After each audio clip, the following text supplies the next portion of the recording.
Madam President, for over a year, officials in the Biden administration have operated under the assumption that if they keep repeating their far-left propaganda, they'll be able to trick the American people into believing that everything is okay.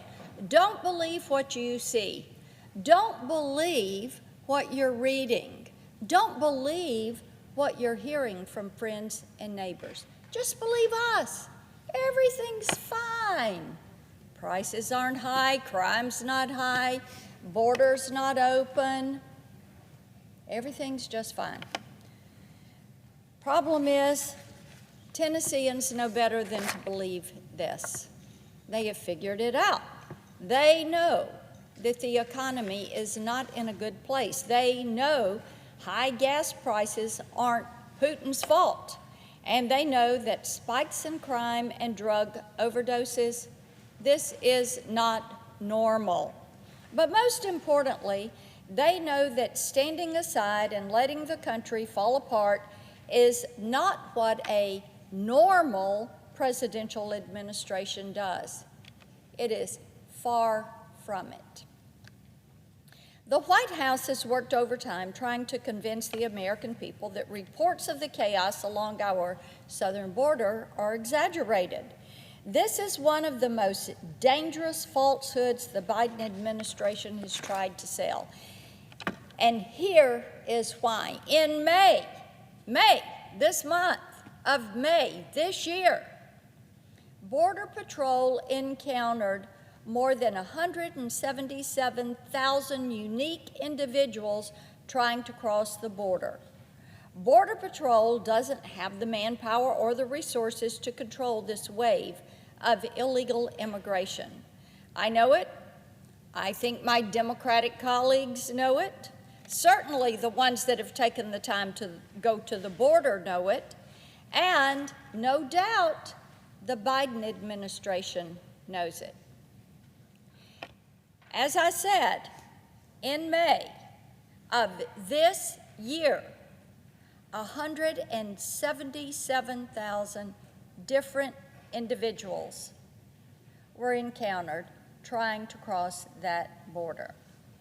Now, Tennesseans are very worried about this, and they want to know why the president is not worried about this. For goodness sakes, he has never taken the time to go to the border. He's had 5 decades to go down there and look at the border, and he's never taken the time to do it. It really is pretty simple. For we the people, the citizenry of this country, the issue of whether the Democrats wish this country well is no longer up for debate. They know that the left has abandoned them, the people. They know that. They're seeing it every single day, whether they're shopping for groceries, filling up the car. They see it. They see it by the crime in the streets, the gangs. They know it. They see it with the human trafficking and the suffering and the drugs that are killing precious American lives. Now, unfortunately, President Biden lost the opportunity to persuade the American people otherwise on day one of his administration, when he chose to turn the American Southwest into a free-for-all. Since then, things have only gotten more dangerous. During the first 4 days of this month, law enforcement officials arrested 3 members of MS-13, an 18th Street gang member, and multiple convicted sex offenders as they tried to enter the country. On July 6th, they seized more than 1,000 pounds of meth from one single smuggler. That's right, one smuggler. Do you think the drug dealers are emboldened? Think about that.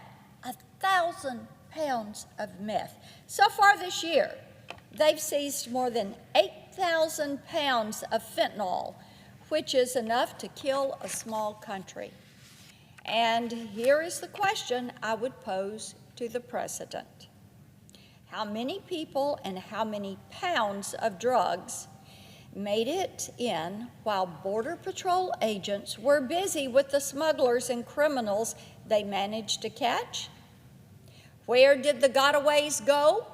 What did the gotaways have with them? Well, that is a rhetorical question. We know exactly where they went, and we know what they've got with them. And you know what, Madam President? They are coming to our own cities, communities, towns, our own backyards. My Democratic colleagues may be happy to ignore the problem, but on behalf of Tennesseans, I will not ignore the problem. The threat is too great. If you ask any law enforcement officer, they'll tell you this issue of the southern border, it is a matter of life and death. Not just on the border, Madam President, but in each of our 95 counties in the state of Tennessee, in each of our towns and cities. This open border is a matter of life and death. In Tennessee, our sheriffs and police chiefs want the border secured. And I've got to tell you, to so many Tennesseans, it is laughable that a White House spokesman would stand behind that podium and look at the people and say, the border is secure. Who do they think they're talking to? Do they think that people are not watching the footage? Whether they're watching it on TV or streaming it or looking at it on social media, Madam President, they can see that this border is not secure. They're talking to friends and relatives that live in a border state, that live along that border. And they're telling them some of the horrific stories that they're witnessing every single day in their communities. We know for a fact that the cross-border drug trade is alive and well.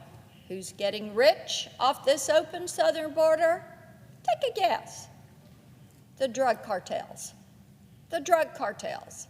Enormous profits, growing to a global organization. That's right, global. So far this year, people from 150 different countries have come across our southern border. Chinese nationals, they're not trying to come in here on a visa. They don't wish us well. Chinese Communist Party, they're hard at work. Chinese Communist Party, they're paying the cartels $50,000 a pop to get people into our country that they want to, but bringing them across the southern border. The Tennessean, which is our newspaper in Nashville, Tennessee, recently reported a truly horrific story about a multi-million-dollar crime ring operating right out of Middle Tennessee. That's right. The drug cartels, they're not fearful because Joe Biden has the welcome mat out, border open. The kingpin was working directly with the Sinaloa drug cartel. Now, that is the one that primarily has the Arizona border. That is the one that is bringing a majority of the drugs through Arizona. They like to focus on fentanyl. And the traffickers that were working underneath this hoodlum are as brutally violent as their friends down in Mexico. We know they are responsible for multiple horrific assaults, kidnappings, at least one murder, and the mutilation of a 22-year-old woman. They're also linked to a local gang that terrorizes the streets of Nashville. That's right, a drug kingpin working directly with the Sinaloa cartel. And that is what they are doing in Tennessee. The violence does not stop at the border. The violence in this country increases because of that open border and because of the unwillingness of this administration to do anything about it. This violence is bleeding into every town, every state, and it will not stop until we have leaders in the White House and an administration who are willing to put themselves in between these monsters and the American people. The fact that we can't talk about this without provoking hysteria in the ranks of the Democratic Party tells me we're heading in the wrong direction. But don't take my word for it. Just read a number of the polls that are out there. I hope the president takes to heart that 33% job approval rating that the New York Times reported on today. That is about as significant a message as could be sent to this administration. Only 33% of the American people approve of what this administration is doing. This administration has normalized things that even 5 years ago would have shocked the conscience of your average Democrat. We talk about spending in trillions of dollars now, $1 trillion here and there, $6 trillion for COVID. Let's spend another $2 trillion on Build Back Broke. The numbers just keep piling up. We talk about apprehending 170,000 people at the border in a month, not in a year, but in a month. We talk about drug seizures in measures of pounds, not ounces. You know, Madam President, I was talking with one of our sheriffs in Tennessee, and we were talking about this issue.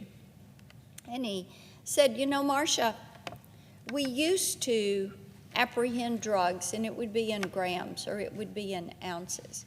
And now, nearly every seizure is in pounds. That's the change. The drug cartels are not fearful of being caught or stopped at that border. They have figured it out. And sadly, this is life in Joe Biden's America. But none of this, none of it, nothing, not one part of what you're seeing in Joe Biden's America is compatible with an optimistic vision for the future. With that phrase, a more perfect union, equal justice, equal opportunity, none of it. Why? When Tennesseans look at what Joe Biden and the Democrats are doing, what they're seeing is a political machine acting like they're on a deadline. They are burning through an agenda that the American people did not ask for, and they definitely do not want. Do they want higher taxes? Absolutely not. Do they want an open border? They've said time and again, no. Do they want higher crime? No. Do they want drugs, fentanyl, killing 71,000 Americans in a year? No. No. Do they want the highest inflation that we have had in 40 years? No. Do they want a foreign policy that doesn't work? That we have a disaster in Afghanistan? We have the Chinese Communist Party after, we have Russia and Putin out here. acting like they're in control. We have the axis of evil, Russia, China, Iran, North Korea, out trying to recruit friends and allies into their axis of evil to not wish us well. Is that what the American people want? No, it is not. Do they want mandates? Do they want lockdowns? No, they do not. That is not what they want. The people of this country still have a vision for the future, but it's hard to keep hope alive when the people in control of the government have obviously lost control of this country.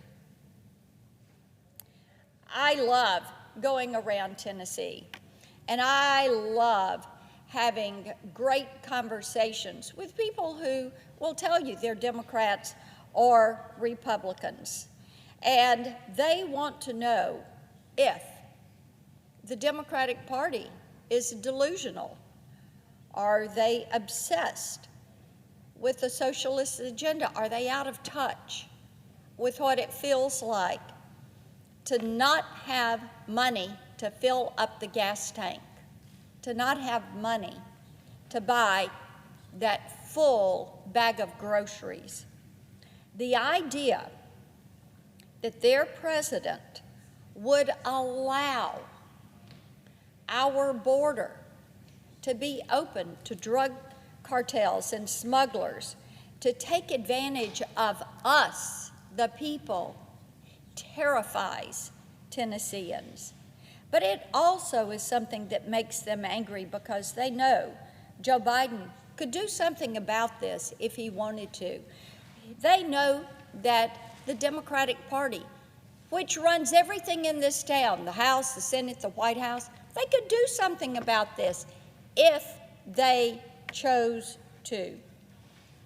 Law enforcement, Border Patrol, and advocates who work with drug addicts and the victims of human smuggling are in almost unanimous agreement on a few points. First, what I have heard from them is this president, President Biden, must keep Title 42 in place until there is a plan for how they would replace it. Title 42 is essential. This president must embrace a Remain in Mexico policy, and this president must do what the Border Patrol have asked to be done for 3 decades, and that is to build the wall and give them the tools they need to get their job done. These are all things that President Biden could choose to do right now. So, why is he refusing to take an action? If you know, the American people would really like to have an answer because they look at the chaos coming from this administration, the chaos at the border, the chaos on our streets, and they know that this country deserves better. I yield the floor.